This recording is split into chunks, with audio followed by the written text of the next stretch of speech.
Students, welcome back to my channel.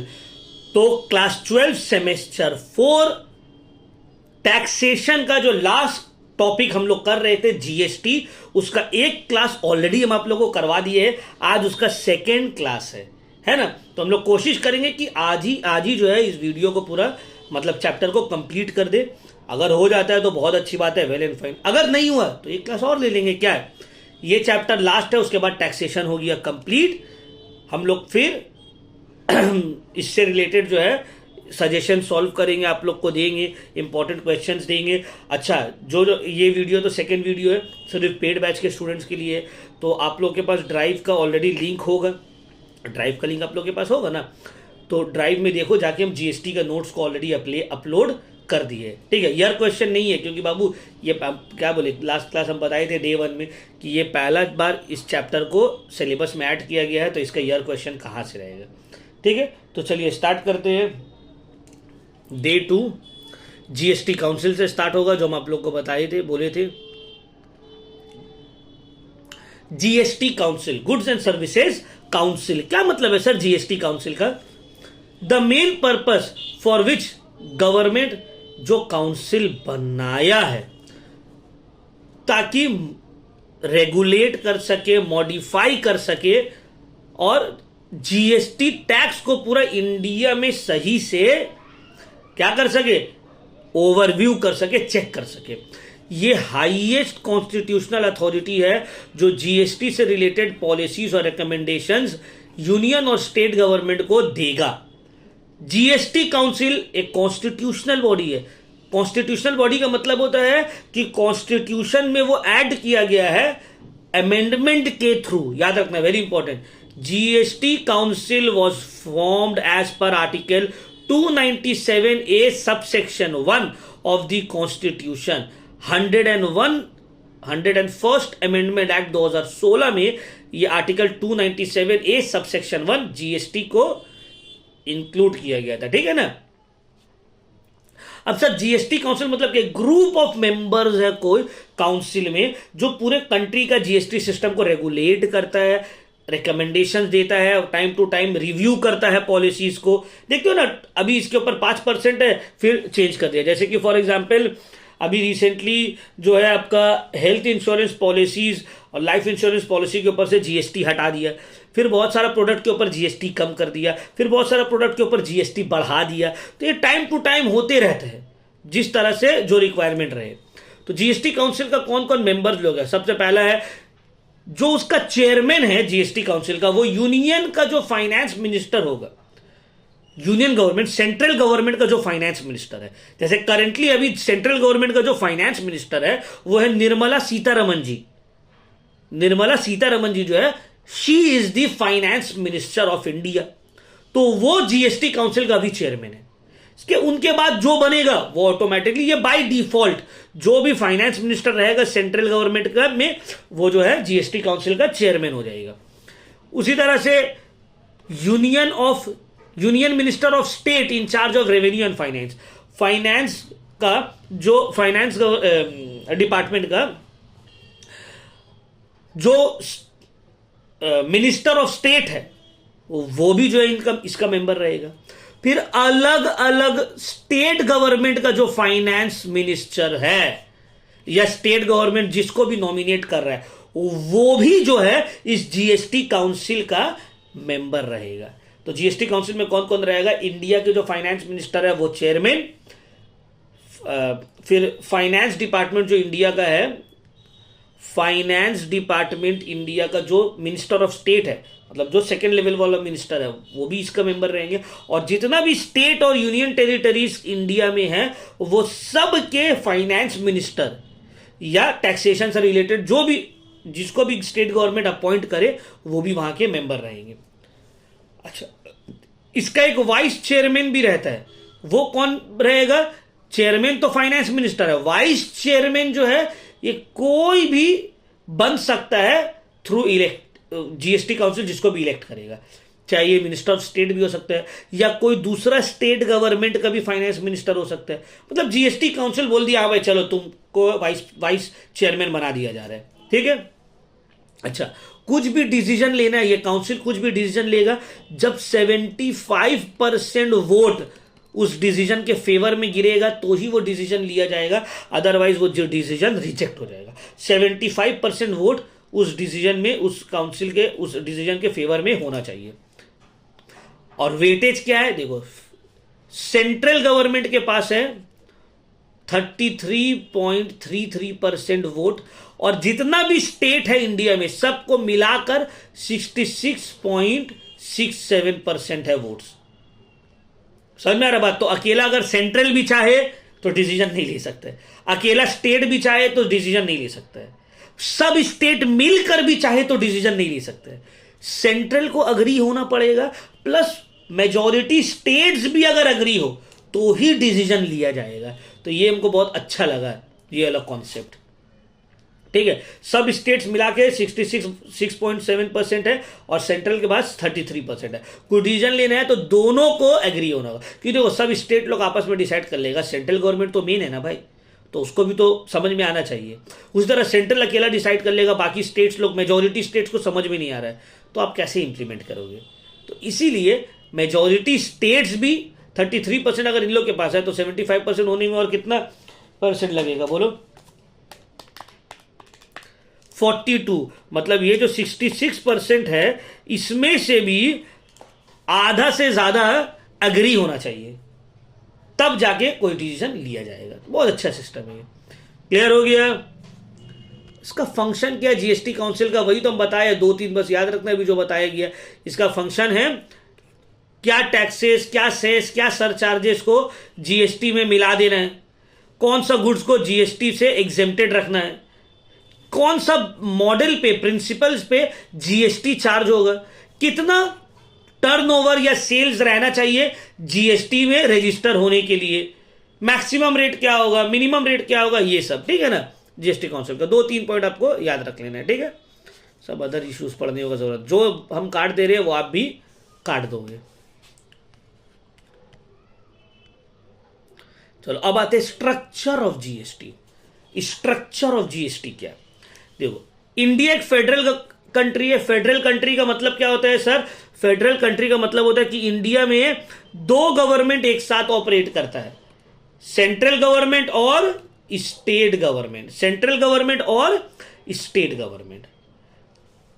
तो power का division है, कुछ चीज में सेंट्रल गवर्नमेंट का चलेगा, कुछ चीज में स्टेट गवर्नमेंट का चलेगा। क्योंकि इंडिया फेडरल गवर्नमेंट है तो जीएसटी भी डुअल मॉडल के ऊपर अडॉप्ट हुआ है। इसका मतलब है सेंट्रल गवर्नमेंट भी एडमिनिस्टर करेगा और स्टेट गवर्नमेंट भी एडमिनिस्टर करेगा। तो जीएसटी जो है हम लोग का डुअल मॉडल वाला है। कौन सा है? डुअल मॉडल वाला जीएसटी है। What is dual model? Dual model GST is applicable in India in 2 varieties of GST. That is 2 varieties of GST. एक होगा CGST और एक होगा SGST. अच्छा, ये कैसे कैसे चार्ज होगा ये भी हम लोग और पढ़ेंगे। ठीक है, तो डुअल मॉडल, 2 तरह का जीएसटी चार्ज होगा, सेंट्रल का भी और स्टेट का भी।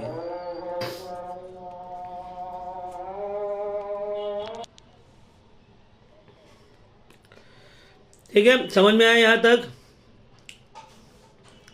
चलिए अब आगे बढ़ते हैं हम लोग। तो डुअल मॉडल भी आप लोग को पूरी समझ में आ गया होगा। अब देखो टाइप्स ऑफ जीएसटी।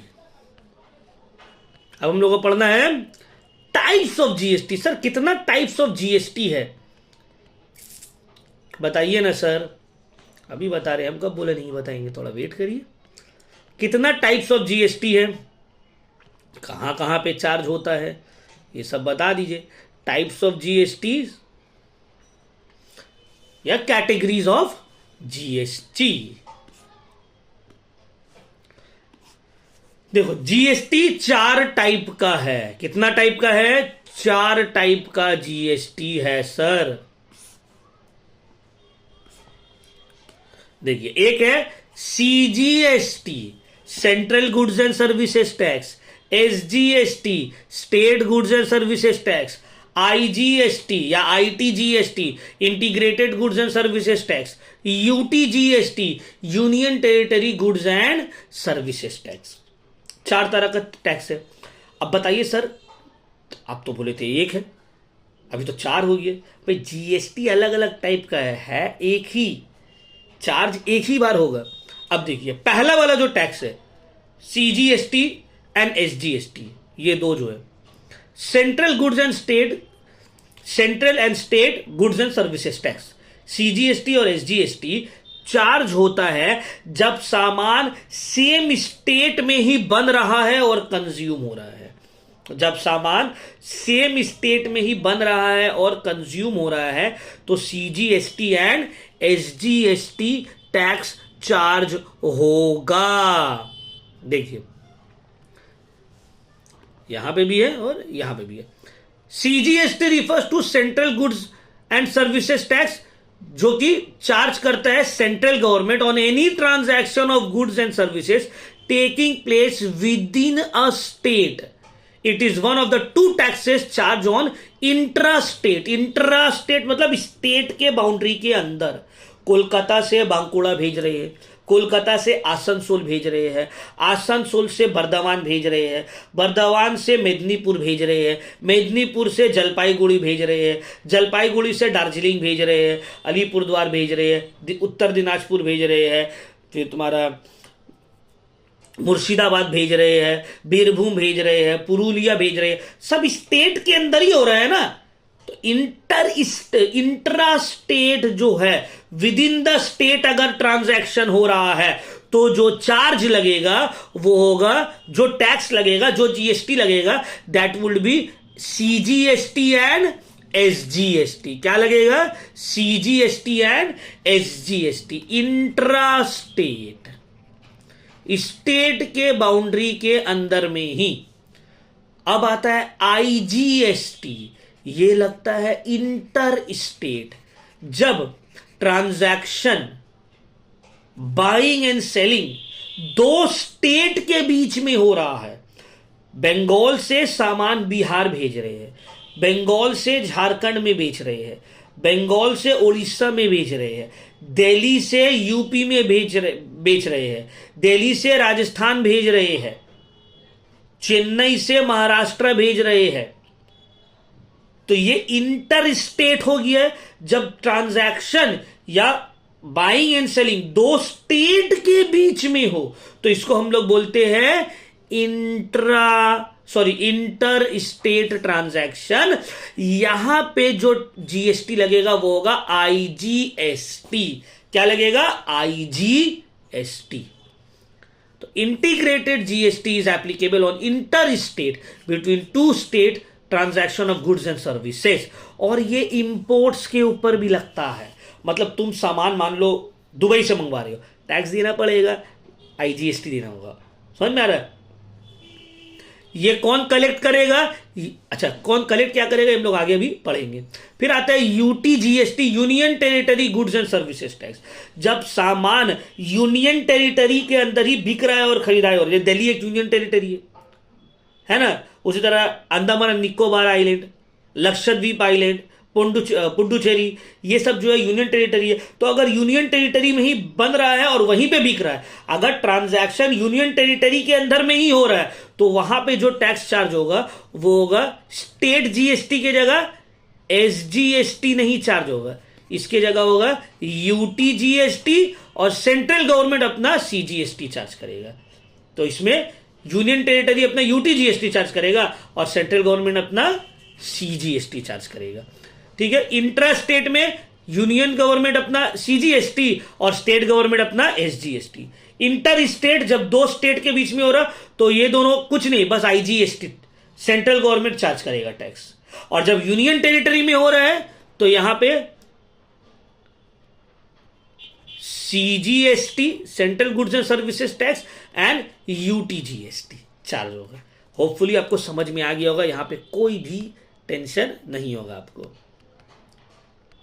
अब देखो कितने अच्छे से हम बनाए हैं, देख रहे हो मेरा पेंटिंग ऐसे हाथ से बनाते एकदम गोबर हो जाता है, लेकिन ऐसे अच्छा लग रहा है। देखो different types of taxes. Intra state, अच्छा यहाँ पे डैश थी, नहीं थोड़ा भूल गए। इंट्रा स्टेट ट्रांजैक्शन मतलब स्टेट के अंदर ही में हो रहा है तो सीजीएसटी एसजीएसटी। कलेक्ट कौन करता है? सीजीएसटी कलेक्ट करेगा सेंट्रल गवर्नमेंट, एसजीएसटी कलेक्ट करेगा स्टेट गवर्नमेंट। बेनिफिशियरी अथॉरिटी मतलब मिलेगा किसको, फायदा किसको हुआ? सीजीएसटी का फायदा सेंट्रल गवर्नमेंट को होगा, एसजीएसटी का फायदा स्टेट गवर्नमेंट को होगा। आईजीएसटी कब चार्ज होगा? जब दो स्टेट के बीच में या एक स्टेट और एक यूनियन टेरिटरीज के बीच में या इंपोर्ट्स हो रहा है तब इसमें आईजीएसटी चार्ज होगा। कलेक्ट करेगा सेंट्रल गवर्नमेंट, लेकिन फायदा किसको होगा? सेंट्रल गवर्नमेंट और स्टेट गवर्नमेंट दोनों को होगा, क्योंकि ये जो टैक्स है ना ये सेंट्रल और स्टेट गवर्नमेंट आपस में बांटेगा। ठीक है। फिर आता है यूटीजीएसटी, जब यूनियन टेरिटरीज में बेचा और खरीदा जा रहा है तो यूटीजीएसटी चार्ज होगा। कलेक्ट कौन करेगा?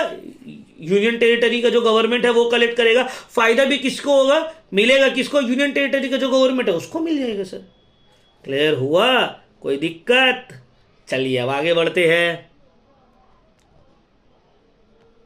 ये हम लोग already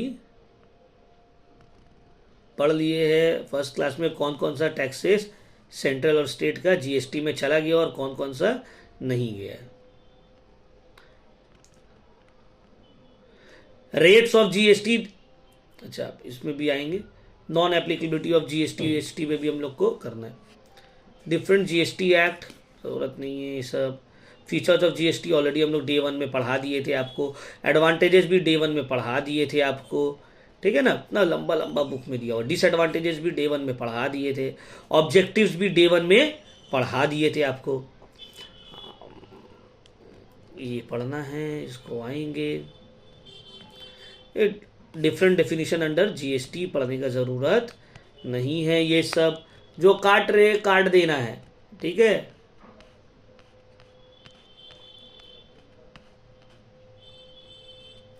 interstate purchase and cell को करने का ज़रूरत नहीं है आपको, सबको करने का ज़रूरत नहीं है।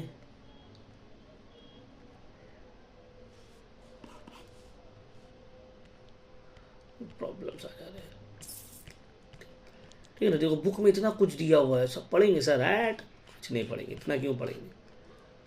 देख रहे हो हम लोग का जो सिलेबस में हम लोग पढ़े हैं ना। हाँ सर पढ़े, कॉन्सेप्ट पढ़े, historical background, indirect tax GST से पहले, इनडायरेक्ट टैक्स जीएसटी के बाद, objective, structure, types of GST, features of GST, advantages of GST. ठीक है ना। फिर सेंट्रल एंड स्टेट गवर्नमेंट्स का जीएसटी, ये सब हम लोग इतना आप अगर पढ़ लिए है बस, मोर देन इनफ। और थोड़ा पढ़ाएंगे, ऐसा नहीं है। ठीक है। देखो जीएसटी बहुत वास्ट टॉपिक है। बीकॉम में इसी को हम लोग पढ़ाते हैं, तो बीकॉम में तो पूरा एक सब्जेक्ट है इनडायरेक्ट टैक्स, पूरा में आपको जीएसटी समझा रहे, सप्लाई, इनपुट टैक्स क्रेडिट, ये सब। बट 12th में भाई जितना आपको जरूरत है उतना ही ना देंगे हम। एक्स्ट्रा आपको दिखाने के लिए, देखो बाबू हमको बहुत कुछ आता है भाई, वो बहुत कुछ आने का चक्कर में कहीं आपका कुछ गड़बड़ हो गया तो प्रॉब्लम हो जाएगा। अच्छा, नॉन एप्लीकेबिलिटी ऑफ जीएसटी, ये भी इंपॉर्टेंट है। ठीक है। नॉन एप्लीकेबिलिटी ऑफ जीएसटी का मतलब होता है कुछ आइटम्स या एक्टिविटीज है जिसके ऊपर जीएसटी नहीं लगेगा। कौन कौन सा है? सर्विसेज भी है, गुड्स भी है। Services by an employee to employer in relation to his employment. Employee worker अपने मालिक के लिए जो काम कर रहा है, जो सर्विस दे रहा है, उस सर्विस के ऊपर जीएसटी चार्ज नहीं कर सकता है वो। कोर्ट्स डिसीजन पास करने के वक्त जीएसटी चार्ज नहीं करते हैं। मेंबर ऑफ पार्लियामेंट या स्टेट लेजिस्लेचर या other local authorities are not chargeable to GST. वो लोग जो अपना काम कर रहे हैं उसके लिए उन लोगों से कोई जीएसटी चार्ज नहीं होगा। No taxes on funeral services, मतलब जो मिट्टी होता है, जो दफनाया जाता है, जलाया जाता है, ये सब सर्विसेज के ऊपर भी कोई जीएसटी चार्ज नहीं होता है। गवर्नमेंट को भी थोड़ा तो शर्म है ना कि तो बच्चा बेचारा मर के चले गया, अब मरते मरते भी बोलेंगे चल जीएसटी दो, तो बोले छोड़ो, शर्म आ गया होगा तो छोड़ दिया। ठीक है। तो अच्छा, कुछ चीज जो है, 3-4 पॉइंट है ना, बस 3-4 आपको याद रखना है। कुछ चीज है जो जीएसटी के स्कोप से बाहर रखा गया। स्कोप से बाहर रखा गया मतलब उसके ऊपर टैक्स चार्ज होता है लेकिन जीएसटी नहीं लगता है। जैसे कि अल्कोहल ह्यूमन कंजम्पशन के लिए, उसके ऊपर जीएसटी नहीं है। ठीक है। इलेक्ट्रिसिटी के ऊपर जीएसटी नहीं है। पेट्रोलियम का जो प्रोडक्ट्स है, डीजल, पेट्रोल, ये सब के ऊपर जीएसटी चार्ज नहीं होता है। ये लोग के ऊपर अदर देन जीएसटी बाकी दूसरा टैक्स चार्ज होगा। ठीक है, तो ये लोग जो है जीएसटी के स्कोप से बाहर है। अच्छा, रेट ऑफ जीएसटी 5%, 12%, 18%, 28%, फिर 3% भी है ज्वेलरीज, गोल्ड, सिल्वर, प्लेटिनम के ऊपर में। फिर आपका एक 0% है, मतलब जहाँ पे चार्ज होता ही नहीं, एग्जेम्प्टेड कैटेगरी है। ठीक है ना। फिर अभी 40% भी इंट्रोड्यूस किया गया रिसेंटली, वो जो कोक्स एंड ऑल ये सब के ऊपर में। ठीक है, तो चेंज होते रहता है, लेकिन ये चार जो है ये मेनली आपको याद रखना है। अच्छा, 5% का मतलब क्या होता है कि 5% सीजीएसटी एसजीएसटी नहीं, हम भी पहले वैसे समझते थे स्टार्टिंग में। 2.5% सीजीएसटी, 2.5% एसजीएसटी। 12% अगर मान लो बोल दिया कि पिज्जा के ऊपर 12%, तो 12% मतलब 6% सीजीएसटी, 6% एसजीएसटी, इस तरह से। समझ में आ रहा बात। अच्छा, कुछ एग्जेम्प्टेड कैटेगरी है जिसके ऊपर जीएसटी चार्ज नहीं होता है। लाइव एनिमल, जिंदा animals, meat, fish, natural products हो गया, हनी एंड ऑल। हाँ, ये सब अनब्रांडेड होना चाहिए। अभी तुम बोलोगे सर, आप बोले हनी के ऊपर जीएसटी चार्ज नहीं है, देखिए डाबर हनी जीएसटी चार्ज हुआ है। भाई वो डाबर हनी है, खुला जो बिकता है ना, नेचुरल निकाल के जो बेच रहे हैं, तो आप लोग देखोगे आदिवासी एरियाओं में जो जहाँ पे जाते हो तो उसके ऊपर जीएसटी चार्ज नहीं होता है। ठीक है ना। तो अनब्रांडेड जो फ्रूट्स है, अनब्रांडेड जो आटा, चावल, ये सब के ऊपर जीएसटी चार्ज नहीं होता। हाँ, तुम आप बोलोगे हम आशीर्वाद का चक्की आटा खाएंगे, तो भाई वो ब्रांड हो गया ना, उसके ऊपर जीएसटी लगेगा। फिर fruits and all, dry fruits, ये सब के ऊपर जीएसटी चार्ज नहीं होता। जो हम बोल रहे हैं सब खुला अनब्रांडेड रहेगा, तब ब्रांडेड रहेगा तो फिर जीएसटी आपको उसके ऊपर देना पड़ेगा। तो 4-5 प्रोडक्ट के ऊपर प्रोडक्ट का आपका नाम याद रख लेना है। और जैसे बता रही है, कुछ कुछ को जीएसटी के जुरिस्डिक्शन से बाहर रखा गया, उसके ऊपर दूसरा टैक्सेस चार्ज होता है, जीएसटी चार्ज नहीं होता है। जैसे हम बताए, अल्कोहल हो गया, petroleum products, crude oil, diesel, natural gas, ये सब, इलेक्ट्रिसिटी, ये सब को जीएसटी के परव्यू से बाहर रखा गया। ठीक है, तो होपफुली भाई आपको समझ में आ गया होगा। यहाँ तक आप लोग को कोई भी डाउट नहीं होगा। अगर कुछ डाउट होगा तो आप लोग बेझिझक हमसे पूछ सकते हैं, कोई दिक्कत वाला बात नहीं है। ठीक, तो आपको याद रखना है कौन कौन चीज के ऊपर जीएसटी एग्जेम्प्ट है और कौन कौन चीज को जीएसटी से बाहर रखा गया है, कितना परसेंट का 4 स्लैब्स है जीएसटी का। ठीक है ना। टाइप्स ऑफ जीएसटी क्या है, जीएसटी का स्ट्रक्चर क्या है, सीजीएसटी, एसजीएसटी, यूटीजीएसटी, आईजीएसटी, ये सब जो आज पढ़ाए आपको, ये सब को याद रखना पड़ेगा। ठीक है ना। चलिए अब आगे बढ़ते हैं हम लोग। लास्ट टॉपिक थ्योरेटिकल पोर्शन का, जीएसटीआईएन और जीएसटीएन। जीएसटीआईएन क्या होता है? Goods and services identification number. जब कोई भी पर्सन या बिजनेस जीएसटी में रजिस्ट्रेशन करवाता है, उसको एक नंबर दिया जाता है जिसको बोलते हैं हम लोग GSTIN, goods and services identification number.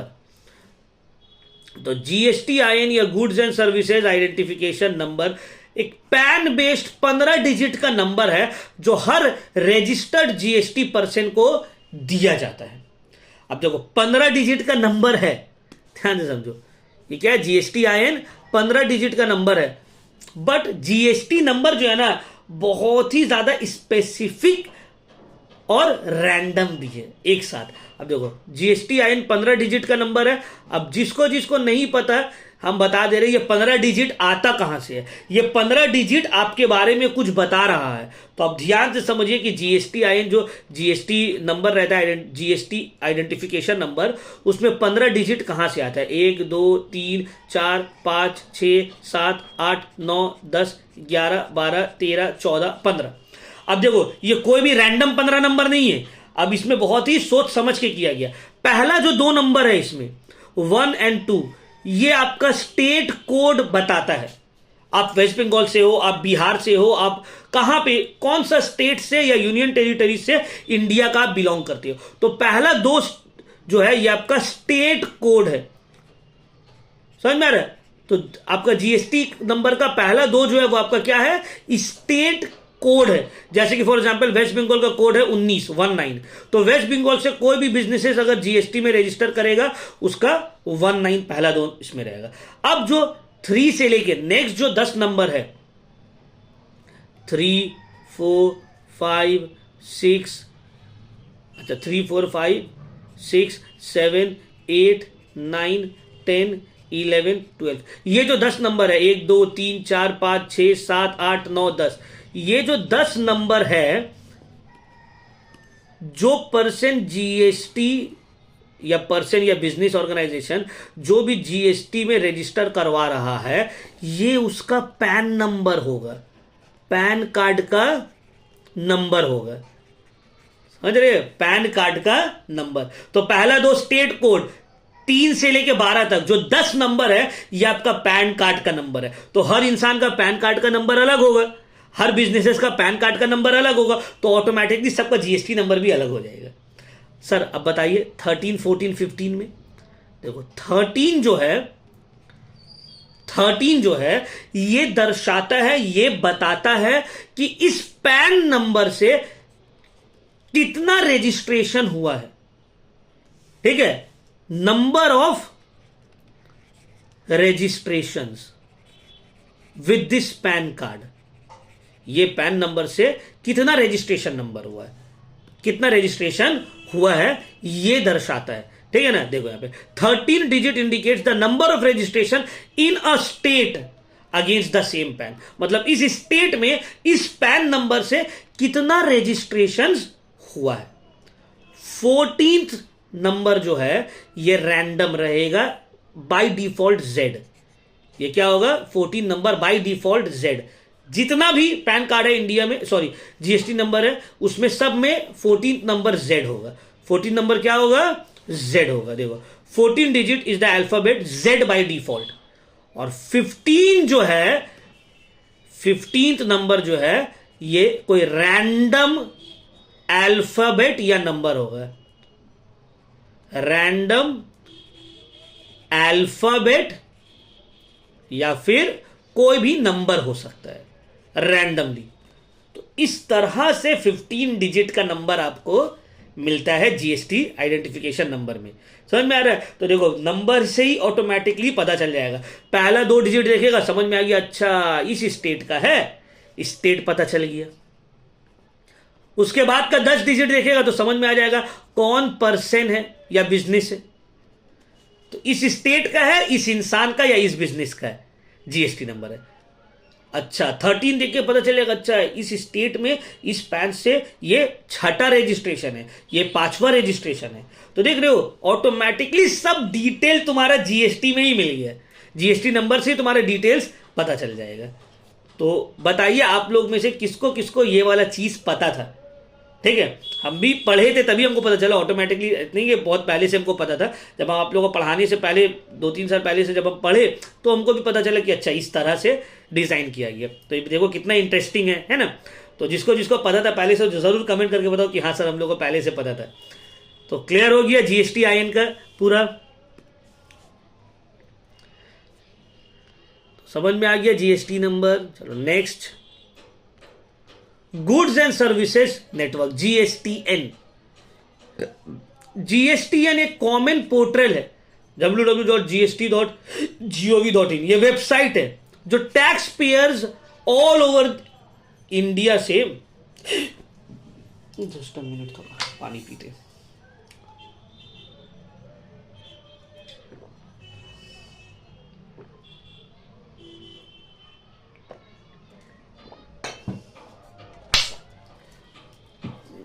Tax payers all over India से एक्सेस कर सकते हैं। ये एक जीएसटी नेटवर्क जो है ये एक non government non profit organisation है और एक प्राइवेट लिमिटेड कंपनी है जिसको क्रिएट किया गया है section 8 of the companies act 2013 के अकॉर्डिंगली। और ये कंपनी कब इनकॉर्पोरेट हुआ था? 31 मार्च 2013 में। ये जितना भी आईटी इंफ्रास्ट्रक्चर या सॉफ्टवेयर या नेटवर्किंग या इंटरनेट से रिलेटेड जो सपोर्ट है जीएसटी को चलाने के लिए गवर्नमेंट को प्रोवाइड करता है, टैक्स पेयर को प्रोवाइड करता है, जो भी स्टेक होल्डर है जीएसटी का उसको ये सपोर्ट प्रोवाइड करता है। ठीक है ना? जीएसटीएन ओन्स और ऑपरेट करता है पूरा हार्डवेयर और सॉफ्टवेयर जो जीएसटी नेटवर्क को चलाने के लिए चाहिए। ये पोर्टल मदर पोर्टल है जो हर तरह का डेटाबेस जो है जीएसटी से रिलेटेड अपने पास रखता है और पूरा आईटी सिस्टम को जीएसटी पोर्टल का ये मैनेज करता है। इसका मेन ऑब्जेक्टिव है जीएसटीएन का डेवलप करने एक स्ट्रॉन्ग और केपेबल आईटी नेटवर्क जो गवर्नमेंट को हर ट्रांजैक्शन का रिकॉर्ड रखने में हेल्प करे और जितना भी टैक्स पेयर है वो लोग इजिली जीएसटी से रिलेटेड रजिस्ट्रेशन रिटर्न्स फाइल करना इजिली कर सके। तो ये एक बहुत ही कॉम्प्लेक्स और वेल डिजाइंड सिस्टम है जिसको डेवलप कौन किया है? इन्फोसिस, सॉफ्टवेयर कंपनी जो कंट्री का है, Infosys, and there few manage service providers और एमएसपी। ये एक स्पेशल वेपन है जो आईटी इंफ्रास्ट्रक्चर प्रोवाइड करता है जीएसटी को डिजिटली चलाने के लिए। समझ में आया? तो होपफुली आपको क्लियर हो गया होगा। तो यहां तक हम लोग का ये चैप्टर पूरा होता है कंप्लीट। तो इंशाअल्लाह हमको पूरा उम्मीद है जितना भी आपको पढ़ाए हैं इसी के अंदर से ही आप लोगों का एग्जाम में क्वेश्चन आएगा जीएसटी का, एक 3 मार्क्स और एक 2 मार्क्स वाला क्वेश्चन। बट अभी हम और आगे जाएंगे, आगे जाके आप लोगों को थोड़ा सम्स भी बताएंगे जो हमको लगता है एग्जाम में नहीं आएगा, बट फिर भी आप लोग एकदम इजी है भाई, एकदम इजी है। देख लो एग्जाम्पल्स में जो वर्कआउट किया हुआ है ताकि इन केस आए तो हम पूरा ब्लाइंड ना रहे। जब इजी है तो देख लेंगे, बट याद रखना कि जो पढ़ाया गया उसको ऊपर फोकस करना, एग्जाम में आने का वो वाला बहुत हायर चांसेस है। ठीक है, हम देखो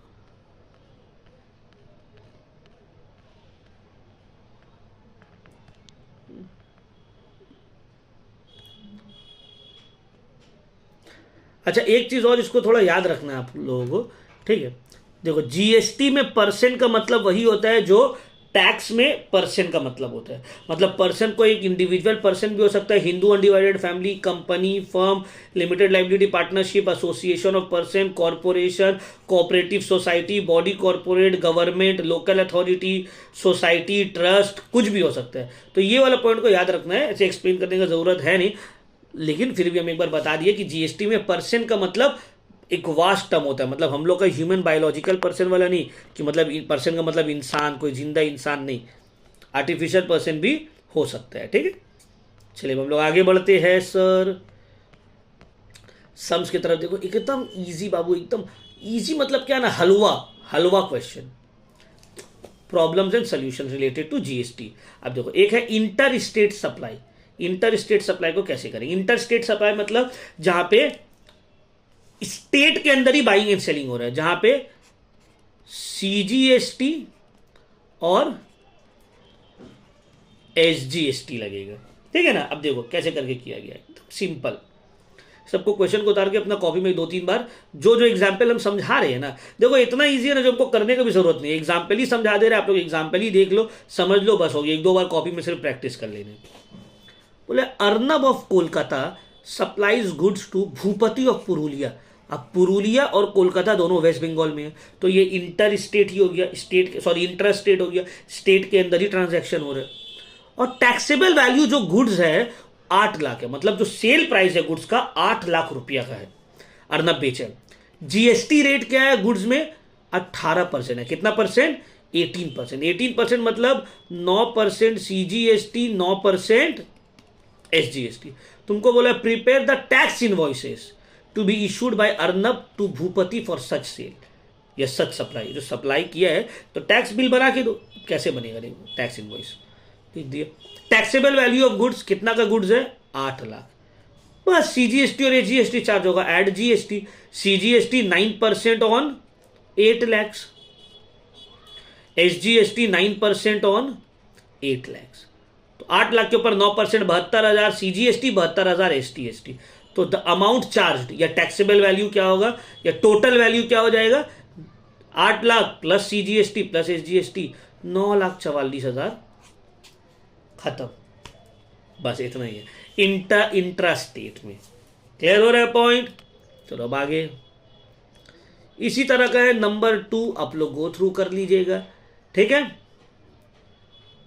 सेम एक्सप्लेन करने का जरूरत नहीं है। ये भी इजी है।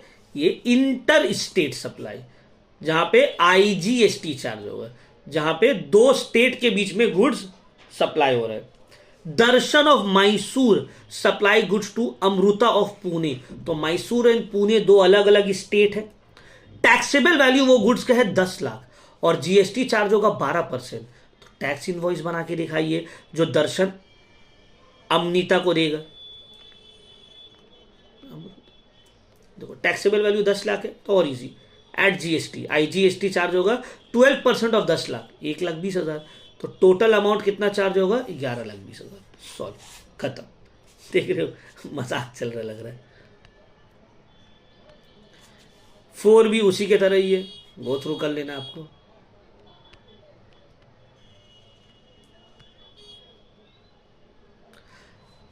अब देखो ये है परचेज के ऊपर कि इंट्रा स्टेट मतलब स्टेट के अंदर से हम परचेज कर रहे हैं तो हम कैसे रिकॉर्ड करेंगे। देखो Swarnavi of Kolkata purchase a laptop from capital electronics of Durgapur. ठीक है, टैक्सेबल वैल्यू क्या है? 8 लाख। जीएसटी चार्ज हो रहा है 18%, मतलब सीजीएसटी 9%, एसजीएसटी 9%। कैलकुलेट करो amount to be paid, GST के साथ तुमको कितना पे करना। भाई टैक्सेबल वैल्यू दिया हुआ है, जीएसटी ऐड कर दिए तो टोटल अमाउंट पेड, खत्म। सेम तरह का, ठीक है ना। और अगर इंटर स्टेट परचेज होगा तो same, taxable value of supply IGST. Read करोगे समझ में आएगा, कुछ करने का जरूरत नहीं है।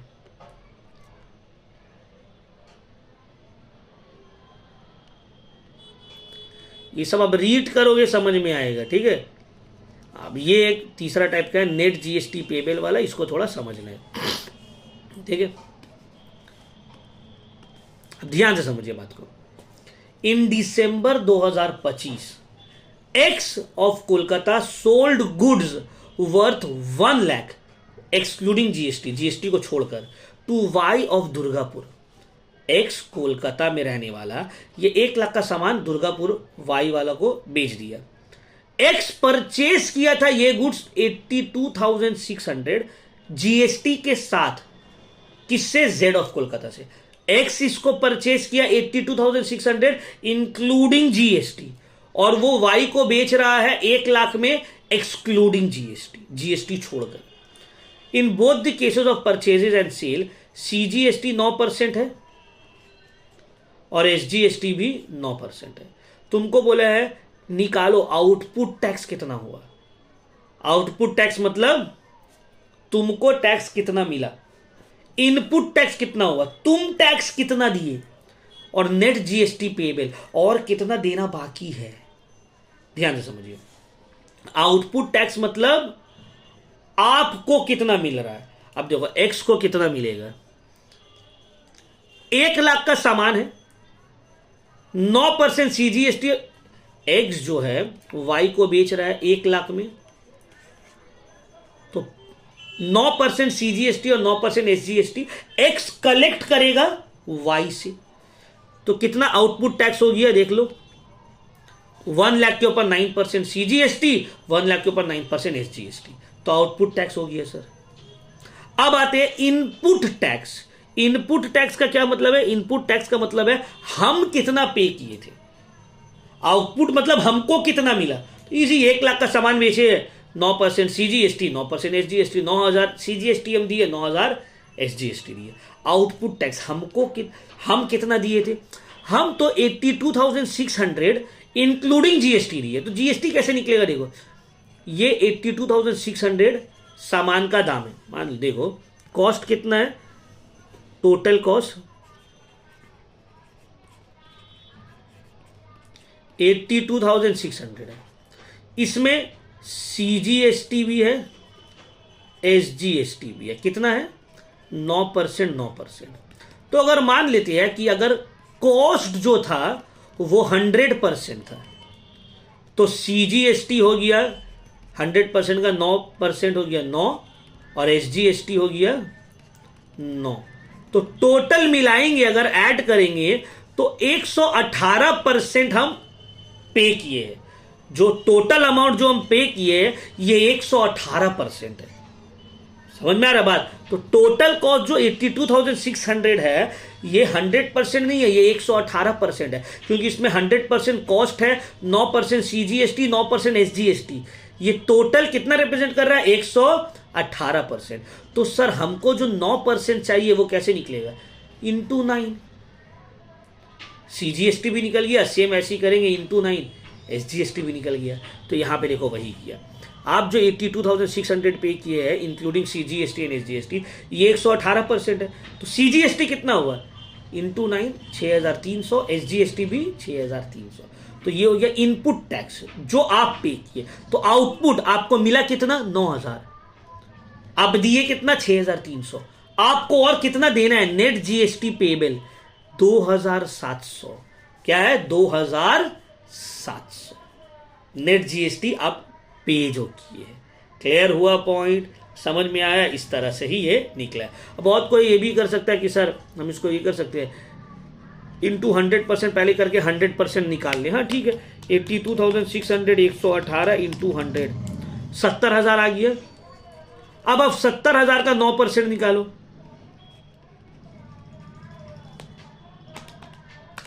तो भी आपका 6,300 ही आएगा। यहाँ पे भी 6,300। आप ऐसे भी कर सकते हैं, आपका काम थोड़ा सा बढ़ गया लेकिन अमाउंट उतना ही आएगा। तो इससे बेटर आप डायरेक्टली कर लीजिए जैसे हम लोग किए। क्लियर हुआ पॉइंट? कोई दिक्कत? बस ये वाला थर्ड टाइप का जो आपको याद रखना है, ठीक है ना। उसी तरह देखो यहाँ पे सेम एक्स एक डीलर है मुंबई का जो परचेज किया है गुड्स कुछ डीलर से मुंबई का ही 2.5 लाख में एक्सक्लूसिव ऑफ GST, मतलब GST लेकर, और फिर वो उसको बेच रहा है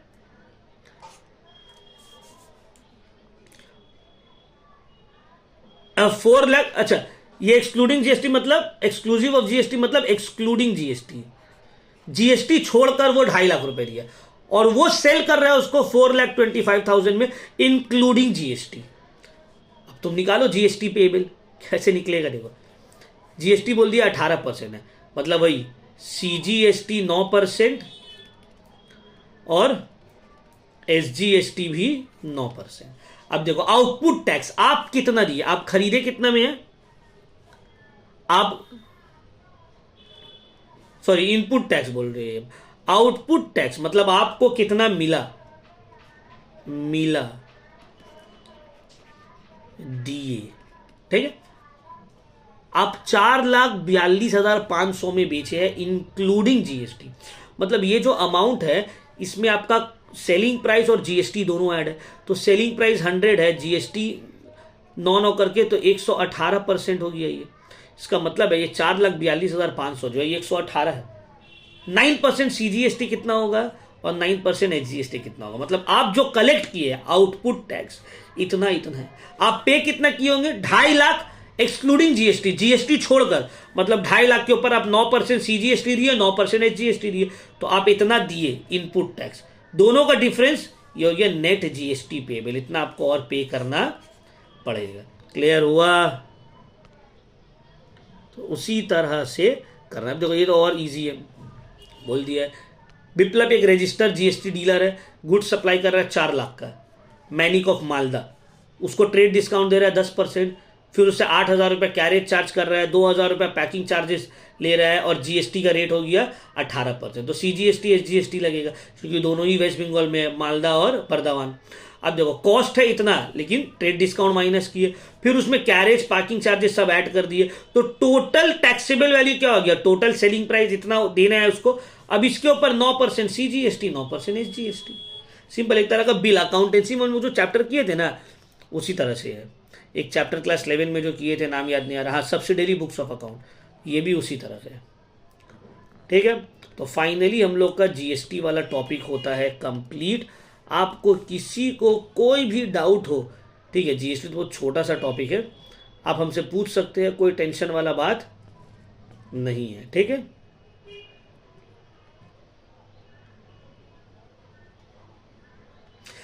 अच्छा, एक चीज और, इनपुट टैक्स क्रेडिट हम बताते चल रहे। इनपुट टैक्स क्रेडिट का मतलब होता है कि जो टैक्स आप दिए हैं वो आपको वापस मिलेगा, ठीक है ना, उसको ही बोलते हैं इनपुट टैक्स क्रेडिट। लेकिन ये सेलर लोग के लिए, बायर लोग के लिए नहीं है। यहाँ पे अगर आप देख रहे हो नेट टैक्स पेबल जब हम लोग निकाल रहे हैं, देखो नेट टैक्स पेबल जब हम लोग यहाँ पे निकाल रहे हैं, तो आप 9,000 लिए हो, 6,300 आप दिए थे, तो जो आप दिए थे वो आपको वापस मिल जाएगा।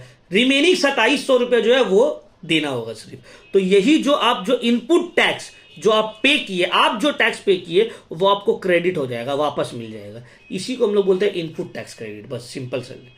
ठीक है, तो ये टॉपिक टैक्सेशन क्लास 12 सेमेस्टर 4 का टैक्सेशन वाला चैप्टर हम लोग का पूरा कंप्लीटली खत्म हो गया, उसमें और कुछ बाकी नहीं है। जो भी डाउट हो मेरा व्हाट्सएप, ये तो पेड बैच के स्टूडेंट लोग के पास है, व्हाट्सएप नंबर मेरे आप लोगों के पास अब तक आ गया होगा, व्हाट्सएप करके हमसे अपना डाउट को क्लियर कर लीजिए। 2 चैप्टर जो था टैक्सेशन में वो हो गया है कंप्लीट। तो देखो आज 25 दिसंबर है, हम बोले थे दिसंबर एंड तक खत्म होगा, 31 दिसंबर तक पहले ही पूरा टैक्स खत्म हो गया। कॉस्ट भी बहुत जल्दी 1-2 दिन में कंप्लीट हो जाएगा। So thank you very much my dear students.